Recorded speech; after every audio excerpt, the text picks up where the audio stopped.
Hey there, guys. All right, today we are back. Some more of the Great War.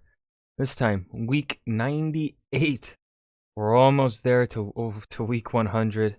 And I believe, if I'm remembering right, someone said the halfway point was around week 114. So far away. God damn it. We still have like another year of this. At least. Man, oh, what am I gonna do for content once I'm no longer watching the Great War 2 times a week? Eh, I know it's just yeah. But this is the Brusilov offensive, the Arab Revolt, and the Arab Revolt, because the Brusilov offensive doesn't, isn't involving the Arab Revolt, but they're happening in the same time span. I don't know why I felt the need to explain it. I just felt like the way I spoke it did not sound right. And my brain is a mess this morning.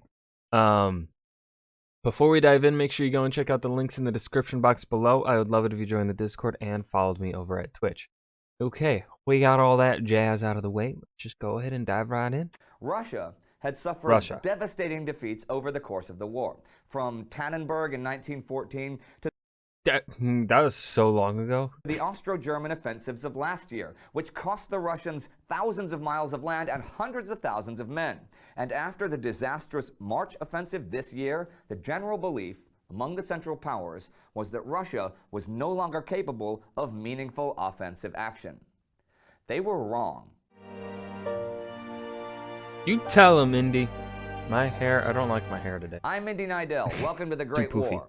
Last week, the Austro-Hungarian Imperial Army continued its advance in northern Italy. The German and British navies had a mighty clash at the Battle of Jutland, and the Germans opened a new battle in the Ypres salient. Let's head west first then to see what went on over there.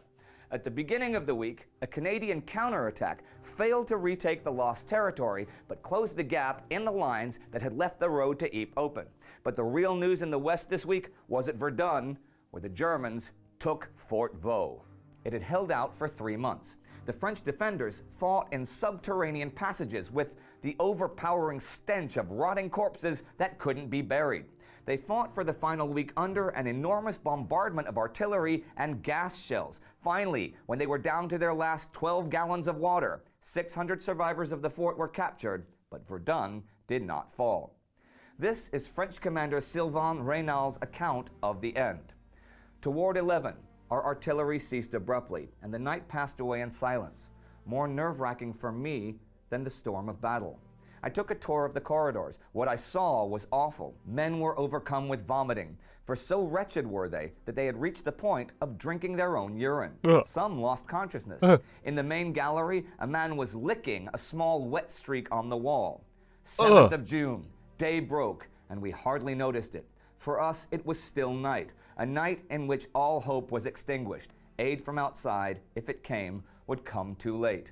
I sent my last message, the last salute of the fort and its defenders to their country. Then I returned to my men. It is all over, my friends. You have done your duty, all of your duty. Thank you. The final surrender was at 6 a.m. And while that chapter was coming to an end in the west, a new one was beginning far to the east. Russian General Alexei Brusilov believed that is a skinny man. My guy, you need someone to tailor your coats better, because that is a lot. You are a general of the Russian Imperial Military, and your coat, is that ill-fitting? Sir, disgraceful. Actually, it doesn't seem that ill-fitting on the shield, but here on the arms, it looks so big. That with careful preparation, it's making him look smaller than perhaps he actually is. I don't know. Victory was possible over the Austrians. He had even been allowed to prepare such an offensive, and he had considered the problems of attacking entrenched positions defended by artillery and with reserves ready to stop a breakthrough. His solution was to attack on a wide front, which would deprive the enemy the chance to mass reserves and to advance his lines as near as possible to the enemy by digging saps as close as 75 paces. This was a big improvement over the past Russian failures of attacking on a narrow front with a mile of no man's land between them and the enemy. He also would use the forerunners of storm troops, highly mobile assault troops, to probe and harass the enemy's weak spots. The Brusilov offensive was ordered at 1 a.m. June 4, 1916. It began at 4 a.m. with a 1,938-gun barrage from the Pripyat marshes down to Bukovina. When it stopped, the Austrians rushed to their forward lines. But there was no Russian advance, just observation. Then the shelling began again. Colonel General Alexander von Linsingen, in charge of Army Group Linsingen, which included the Austrian Fourth Army at the north end of the front, sent messages for his generals to get their reserves ready to counterattack after the Russian infantry had broken against the superior Austrian positions. Overall, the Russians I think I see Brusilov's plan here. Had around 650,000 men on the front. Austria-Hungary and the German Südarmee had around 500,000 total, and Linsingen thought that any shortfall in numbers was more than made up for in the quality of his men and their positions. Hold the phone. What fucking gun is that? What am I looking at here? Huh? Isn't that some form of more... But there's no way that this is... What? This just looks like a fucking bullet of a 50 cal. Which, I mean, that thing is fucking terrifying, but like... I'm assuming this is supposed to be an artillery piece. A small artillery. Looks weird. Positions. He was wrong. The Russian artillery stopped at around noon, but the infantry didn't attack until 6 p.m. They were repulsed along much of the line, but the situation had changed. For example, near Sapanov, the artillery had produced few casualties, but it had done its planned job, destroying long stretches of defensive obstacles and stretches of trenches and disrupting communications of the Austrian Second Army. When Russian armored vehicles appeared out of the dust along the Tarnopol-Lemberg railway line, the Habsburg defenses were thrown into disarray. This allowed the Russian infantry to push in. Along the southern half of the front, things went badly for the Austrians. The Russians' artillery barrage had again destroyed defensive obstacles, so the Russian infantry was upon the defenders before they could even get organized. The 79th Honved Infantry Brigade completely collapsed. 4,600 of its 5,200 men became prisoners or casualties.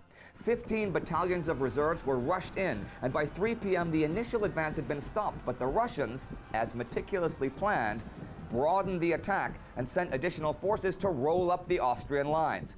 This attack headed towards Okna, and by 6 p.m. the Russian 9th Army had overrun Charny Potok and taken over 11,000 prisoners. It was nightfall and exhaustion that stopped the advance for the day, with the Austrians digging in open fields 5 kilometers behind their original lines, having lost a third of their artillery. Dmitry Sherbachev's 7th Army launched an attack towards Yazlovice, and though the Austrians held them off on the 6th, and both sides took around matching casualties, the Russians had far more reserves, and by 10 p.m., the Austrian commander reported that his men were no longer capable of defense. The next morning, 7,000 troops surrendered on the spot. Others fled to positions beyond the Stripa River. The word went up the line that the battle for the Stripa was lost. By the end of the week, Russia had taken 30 kilometers along the southern front. Okay, that was the southern end of the front. At the north end, toward Lutsk, where his infantry had sapped to within 45 paces of the enemy, the Russians rose from the ground on the morning of the 5th and swarmed over the Austrians. Whole units surrendered without resistance. Officers deserted and fled to the rear, and the advancing Russians took dozens of field guns. By the afternoon, the Russians were pressing into the 3rd trench lines in the center of the Austrian 4th Army. At 10 p.m., the official Austrian retreat began as heavy rains came down. The retreat did not halt until it had reached the eastern bank of the Styr River. The Austrian army is just a fucking embarrassment. Like, oh my god. I'm so curious if it had not been for the Austrians and their dumbassery and their incompetency, how well the Germans would have done. Because that would have, shortened the front line that the Germans have to worry about immensely. Well, Yeah, immensely. It would immensely shorten the front line. They wouldn't have had to send troops to fucking Serbia. Now, of course, it does come problematic with, supporting they wouldn't be able to really support the Ottomans with the Austrians not being in the war, and not having their front lines all that connected like that. But still,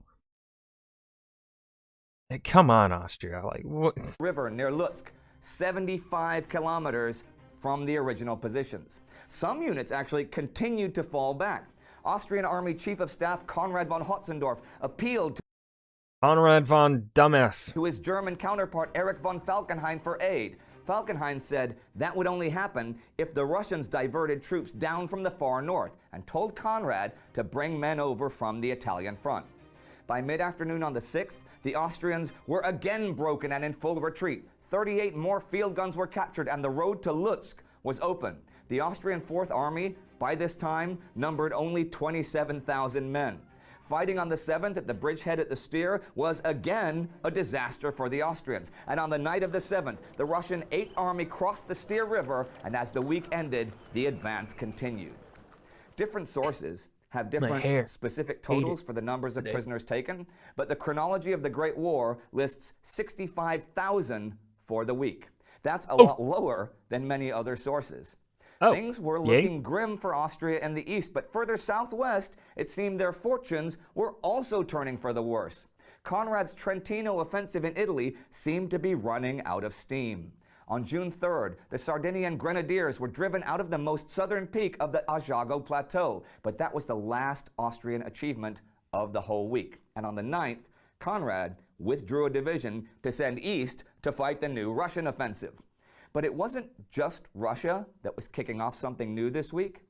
In the Middle East, the Arab Revolt was proclaimed June 8th. Sharif Hussein began it outside Medina, but its initial actions were failures.